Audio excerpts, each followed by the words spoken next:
Hello दोस्तों, नमस्कार। आपका स्वागत है आपका अपना यूट्यूब चैनल आरएलसी पाठशाला में। मैं कक्षा 10वीं वर्ग के साइंस ऑब्जेक्टिव लाया हूं, जिसमें सबसे पहले फिजिक्स, उसके बाद केमिस्ट्री और उसके बाद बायोलॉजी कराएंगे। अभी फिजिक्स के स्टार्ट करते हैं, जिसमें पहला चैप्टर है प्रकाश के परावर्तन। प्रकाश के परावर्तन के जितना भी ऑब्जेक्टिव बोर्ड में पूछा गया है या पूछे जाने वाला है, उन सभी प्रकार के ऑब्जेक्टिव यहाँ पर कराएंगे। बहुत ही इम्पोर्टेंट होगा ऑब्जेक्टिव, क्योंकि बिहार बोर्ड में 50% ऑब्जेक्टिव ही पूछता है। इसीलिए एक एक ऑब्जेक्टिव को ध्यान से देखेगा और कॉपी में नोट भी कर लीजिएगा। आज स्टार्ट करते हैं प्रकाश के परावर्तन। पहला क्वेश्चन है, प्रकाश के परावर्तन के कितने नियम होते हैं? तो प्रकाश के परावर्तन के 2 नियम होते हैं। यहाँ पर ऑप्शन बी सही हुआ। और 2 नियम में पहला नियम होता है आपतन कोण परावर्तन कोण के बराबर होता है, और दूसरा नियम आपतित किरण, परावर्तित किरण और आपतन बिंदु पर डाला गया लंब तीनों एक ही तल में होता है। अगला क्वेश्चन है, समतल दर्पण द्वारा बना प्रतिबिंब हमेशा होता है।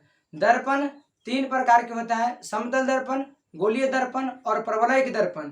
जिसमें गोलीय दर्पण 2 प्रकार के होता है, अवतल दर्पण और सम अवतल दर्पण और उत्तल दर्पण। तो यहाँ पर बात कर रहा है क्वेश्चन, समतल दर्पण द्वारा बना प्रतिबिंब हमेशा होता है। ऑप्शन है वास्तविक, काल्पनिक, दोनों और इनमें से कोई नहीं। तो समतल दर्पण हमेशा काल्पनिक प्रतिबिंब बनाता है, ऑप्शन बी। यहाँ पर काल्पनिक प्रतिबिंब को ही आभासी प्रतिबिंब कहते हैं। तो जहाँ काल्पनिक प्रतिबिंब रहेगा वहां उसको आभासी प्रतिबिंब भी बोल सकते हैं। अगला क्वेश्चन है, किस दर्पण द्वारा केवल वास्तविक प्रतिबिंब बनता है? यहाँ पर ध्यान से देखिए, बोल रहा है केवल वास्तविक प्रतिबिंब बनता है। केवल वास्तविक प्रतिबिंब अवतल दर्पण ही बनाता है। समतल दर्पण हमेशा काल्पनिक प्रतिबिंब बनाता है। अवतल दर्पण वास्तविक और काल्पनिक दोनों प्रकार का प्रतिबिंब बनाता है, और उत्तल दर्पण हमेशा काल्पनिक प्रतिबिंब बनाता है। लेकिन यहाँ पर प्रश्न बोल रहा है किस दर्पण द्वारा केवल वास्तविक प्रतिबिंब बनाता है? ऑप्शन है अवतल, उत्तल, समतल, इनमें से कोई नहीं। तो आंसर हो जाएगा अवतल दर्पण। अगला क्वेश्चन है, किस दर्पण की फोकस दूरी ऋणात्मक होती है? अब यहाँ पर फोकस दूरी या वस्तु दूरी या प्रतिबिंब दूरी को जांच करने के लिए हमको चिन्ह परिपाटी की आवश्यकता पड़ती है, और उस चिन्ह परिपाटी में फोकस दूरी अवतल दर्पण की फोकस दूरी ऋणात्मक होती है और उत्तल दर्पण की फोकस दूरी धनात्मक होती है। तो यहाँ पर प्रश्न था किस दर्पण की फोकस दूरी ऋणात्मक होती है? तो ऑप्शन बी हो जाएगा अवतल दर्पण।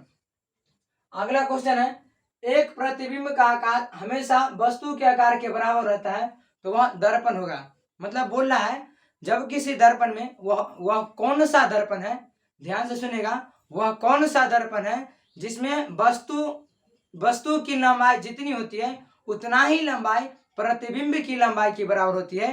अर्थात वस्तु दूरी और प्रतिबिंब दूरी u और v दोनों की दूरी समान होती है, वह दर्पण समतल दर्पण होता है।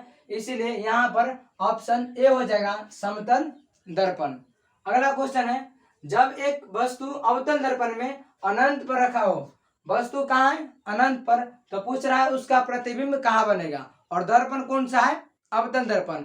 तो अवतल दर्पण में 6 प्रकार की विभिन्न स्थितियां होती हैं, जिसमें से है जब वस्तु अवतल दर्पण में कहाँ होगा? अनंत पर। तो प्रतिबिंब कहाँ बनेगा? ऑप्शन है पहला अनंत पर, दूसरा का सी पर, सी यानी कि वक्रता केंद्र, और चौथा एफ पर, एफ यानी कि फोकस पर, और इसमें आंसर हो जाएगा पहला अनंत पर। अगला प्रश्न है, उत्तल दर्पण द्वारा बना प्रतिबिंब हमेशा होता है। अब उत्तल दर्पण हमेशा काल्पनिक प्रतिबिंब बनाता है और या आभासी प्रतिबिंब। काल्पनिक प्रतिबिंब या आभासी प्रतिबिंब, और काल्पनिक प्रतिबिंब या आभासी प्रतिबिंब हमेशा सीधा बनता है, और वास्तविक प्रतिबिंब हमेशा उल्टा बनता है। वास्तविक प्रतिबिंब हमेशा उल्टा बनता है और काल्पनिक प्रतिबिंब हमेशा सीधा बनता है। इसीलिए यहाँ पर हो जाएगा ऑप्शन ए सीधा। अगला क्वेश्चन है, दाढ़ी बनाने में प्रयुक्त दर्पण होता है। हजामती दर्पण में किस दर्पण का प्रयोग करते हैं? तो हजामती दर्पण में हम अवतल दर्पण का प्रयोग करते हैं। इसलिए यहाँ पर ऑप्शन हो जाएगा ए अवतल दर्पण। अगला है, गाड़ी के साइड मिरर में प्रयुक्त दर्पण होता है। बोर्ड में कई बार पूछा गया प्रश्न। आज हम साइंस में प्रकाश का प्रवर्तन करा रहे हैं, और अगला वीडियो में जो भी प्रश्न या जो भी चैप्टर का या जो भी सब्जेक्ट का ऑब्जेक्टिव कराएंगे वह हमेशा पूछा गया प्रश्न और VVI रहेगा, जो कि यहाँ पर 9 नंबर बहुत ही इंपोर्टेंट है। कई बार पूछा गया प्रश्न है। गाड़ी के साइड मिरर में प्रयुक्त रहता है अवतल दर्पण, समतल दर्पण, उत्तल दर्पण या सभी। तो आंसर होता है उत्तल दर्पण, क्योंकि उत्तल दर्पण हमेशा काल्पनिक और वस्तु से छोटा प्रतिबिंब बनाता है, इसीलिए गाड़ी के साइड मिरर में उत्तल दर्पण का प्रयोग करते हैं। यहाँ पर 2 प्रकार के प्रश्न उठता है। पहला होता है गाड़ी के साइड मिरर में, तो उत्तल दर्पण, और बोलेगा गाड़ी के अग्रदीप में यानी कि हेडलाइट में, तो गाड़ी के अग्रदीप या हेडलाइट में अवतल दर्पण का प्रयोग करते हैं, वहीं गाड़ी के साइड मिरर में उत्तल दर्पण का प्रयोग करते हैं। अगला क्वेश्चन है अवतल दर्पण की फोकस दूरी वक्रता त्रिज्या की होती है। क्वेश्चन है अवतल दर्पण की फोकस दूरी वक्रता त्रिज्या की होती है। पहला ऑप्शन है 2 गुनी, दूसरा का है आधी, तीसरा का 1/4 और चौथा इनमें से कोई नहीं। तो पढ़े होंगे गोलीय दर्पण में फोकस दूरी और वक्रता त्रिज्या में संबंध F बराबर R/2। संबंध क्या होता है? F बराबर R/2। तो यहाँ पर F बराबर R/2 में फोकस दूरी वक्रता त्रिज्या की क्या हो गई है? आधी हो गई है, इसीलिए यहाँ पर ऑप्शन बी हो जाएगा आधी। अगला क्वेश्चन है किस दर्पण को अभिसारी दर्पण कहते हैं। अब यहाँ पर प्रश्न 2 प्रकार के उठता है, एक अभिसारी दर्पण और एक अपसारी दर्पण।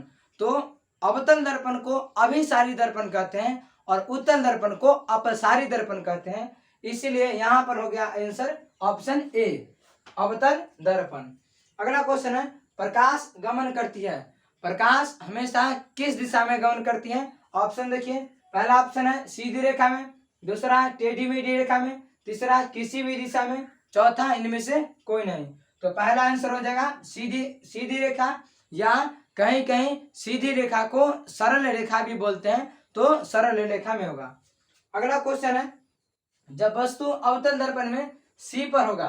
अब यहाँ पर सी पर कहने का तात्पर्य यह है कि अवतल दर्पण में वह वक्रता केंद्र पर होगा, और एकमात्र स्थिति है अवतल दर्पण में जो अगर वस्तु वक्रता केंद्र पर रहता है तो उसका प्रतिबिंब ही वक्रता केंद्र पर ही बनता है और बराबर बनता है। इसीलिए क्वेश्चन पूछा जाता है कि अवतल दर्पण में कौन सा स्थिति में वस्तु और प्रतिबिंब की दूरी के बीच की दूरी शून्य होती है। तो यही स्थिति है सी वाला, क्योंकि यहाँ पर वस्तु ही सी पर रहता है और प्रतिबिंब भी सी पर ही बनता है, इसीलिए दोनों के बीच की दूरी शून्य होता है।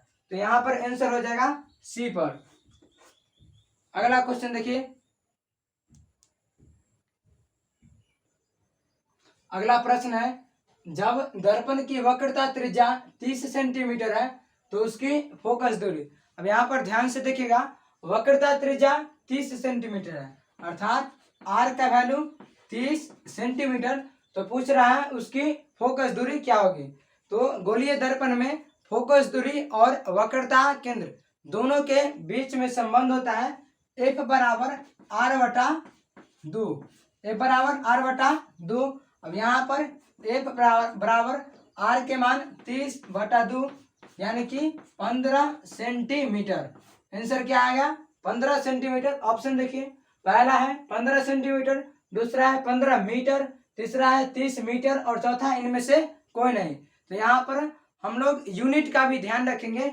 यहाँ पर सेंटीमीटर आया है तो केवल सेंटीमीटर वाला ही ऑप्शन होगा, अर्थात की ऑप्शन ए। अगला क्वेश्चन है समतल दर्पण की आवर्धन होती है। आवर्धन होता है प्रतिबिंब की ऊंचाई और वस्तु की ऊंचाई के अनुपात को आवर्धन कहते हैं, जिसे m द्वारा व्यक्त करते हैं।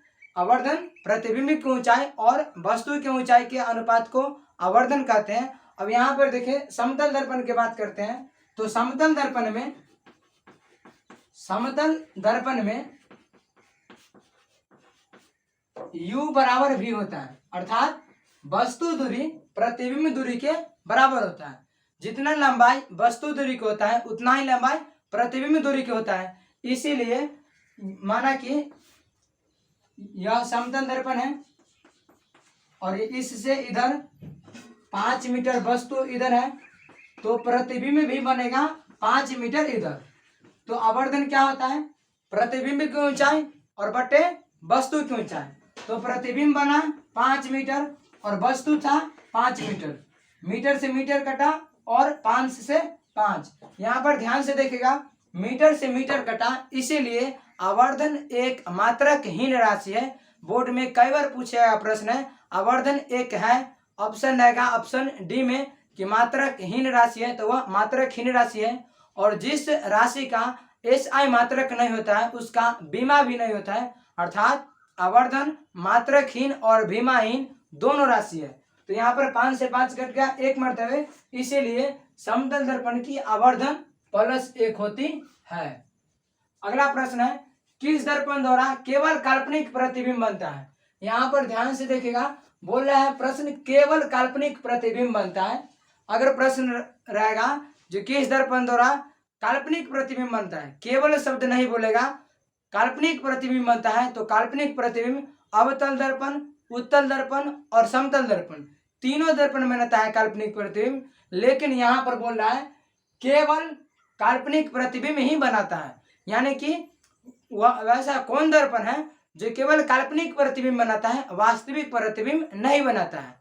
यहाँ पर अवतल दर्पण में वास्तविक और काल्पनिक दोनों प्रकार के प्रतिबिंब बनता है, इसीलिए अवतल दर्पण नहीं होगा। और बचा समतल दर्पण और उत्तल दर्पण। समतल दर्पण और उत्तल दर्पण हमेशा काल्पनिक प्रतिबिंब ही बनाता है, वह दोनों दर्पण वास्तविक प्रतिबिंब नहीं बनाता है। तो यहाँ पर प्रश्न अगर पूछा जाता किस दर्पण द्वारा काल्पनिक प्रतिबिंब बनेगा, तो अवतल, उत्तल और समतल तीनों होगा। लेकिन यहाँ पर है केवल काल्पनिक, तो केवल काल्पनिक ऑप्शन देखिए, पहला है अवतल, दूसरा उत्तल, तीसरा समतल और चौथा बी एंड सी, अर्थात उत्तल दर्पण और समतल दर्पण दोनों। तो यहाँ पर ऑप्शन डी हो जाएगा, बी एंड सी। अगला प्रश्न है, अभिलंब और आपतित किरण के बीच के कोण को क्या कहते हैं। अब यहाँ पर सबसे पहले समझेंगे अभिलंब क्या होता है। तो आपतन बिंदु पर डाला गया लंब अभिलंब कहलाता है। आपतन बिंदु पर डाला गया लंब अभिलंब कहलाता है। और आपतित किरण, तो आने वाली किरण को आपतित किरण कहते हैं। और जब प्रकाश से किरण किसी दर्पण पर पड़ती है और जिस बिंदु पर पड़ती है वह आपतन बिंदु कहलाता है।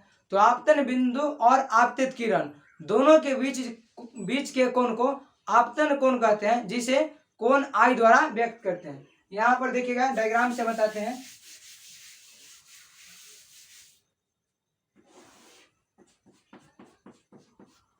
जब प्रकाश से किरण किसी दर्पण पर पड़ती है, अर्थात जिस बिंदु पर पड़ती है वह आपतन बिंदु कहलाती है, आपतन बिंदु। और आपतन बिंदु पर डाला गया लंब अभिलंब, तो ये हो गया अभिलंब। और आने वाली किरण आपतित किरण, और पुनः टकराकर उसी माध्यम में चल लौट जाएगी, तो वह परावर्तित किरण कहलाएगी, परावर्तित किरण।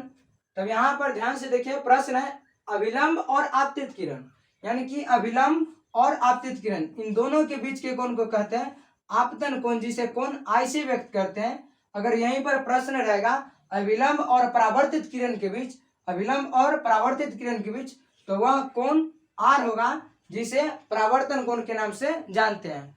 तो यहाँ पर प्रश्न था अभिलंब और आपतित किरण के बीच के कोण को क्या कहते हैं। पहला ऑप्शन है आपतन कोण, दूसरा का ऑप्शन है परावर्तन कोण, तीसरा का दोनों और चौथा इनमें से कोई नहीं। तो पहला आंसर हो जाएगा आपतन कोण। अगर यहाँ पर रहता अभिलंब और परावर्तित किरण के बीच, तो अब आंसर होता ऑप्शन नंबर बी, जो कि है परावर्तन कोण। अगला प्रश्न है, रोगियों के नाक, कान इत्यादि के जांच करने में कौन सा दर्पण प्रयुक्त रहता है।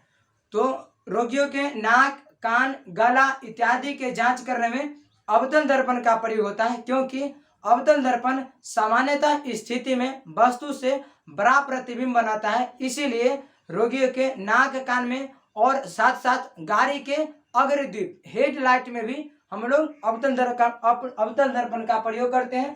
तो पहला ऑप्शन है अवतल दर्पण, दूसरा है उत्तल, तीसरा है समतल, चौथा इनमें से कोई नहीं।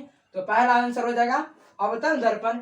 अगर यहाँ हम उत्तल दर्पण की बात करें, तो उत्तल दर्पण का उपयोग गाड़ी के साइड मिरर के रूप में उत्तल दर्पण का प्रयोग करते हैं।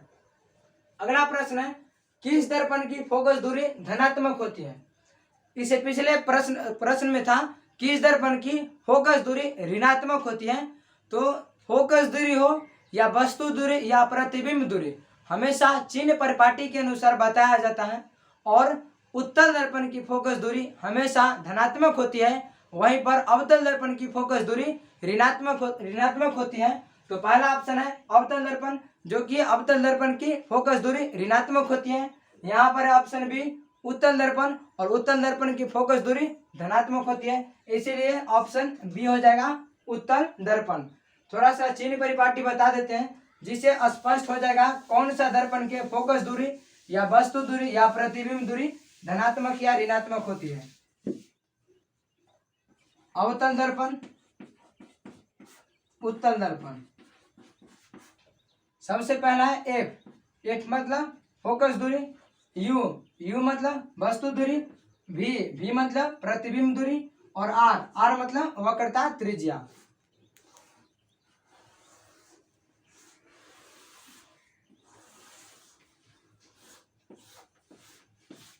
अवतल दर्पण की फोकस दूरी भी ऋणात्मक होती है, वस्तु दूरी भी ऋणात्मक होती है, प्रतिबिंब दूरी ऋणात्मक धनात्मक दोनों, और वक्रता त्रिज्या हमेशा ऋणात्मक होती है।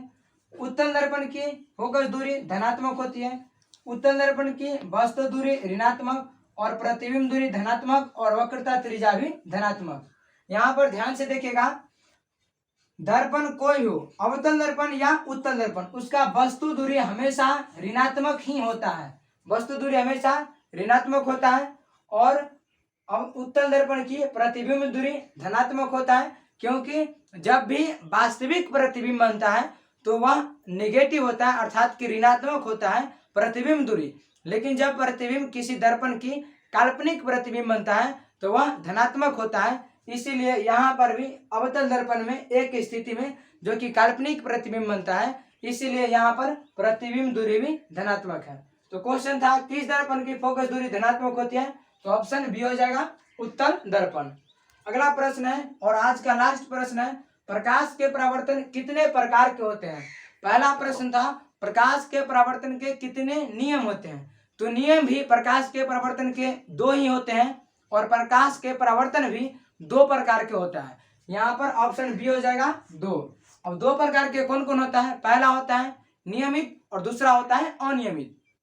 नियमित परावर्तन में जब प्रकाश की किरण किसी दर्पण पर पड़ती है तो वह प्रकाश के परावर्तन के नियमानुसार निश्चित रूप से परावर्तित हो जाती है, नियमित रूप से परावर्तित हो जाती है, तो वह नियमित प्रकाश के परावर्तन कहलाती है। लेकिन वहीं पर जब प्रकाश की किरण किसी दर्पण पर पड़ती है तो पड़ने के बाद वह अनियमित रूप से, इरेगुलर रूप से चली जाती है, तो वह प्रकाश के अनियमित परावर्तन कहलाती है। तो आज पढ़ा है प्रकाश के परावर्तन, जिसमें बिहार बोर्ड में कई बार पूछे गया प्रश्न है और आगे भी पूछा जाएगा। बहुत ही इंपोर्टेंट था, 20 प्रश्न प्रकाश के परावर्तन के था। अगली वीडियो में प्रकाश के अपवर्तन के साथ आएंगे। तब तक जय हिंद।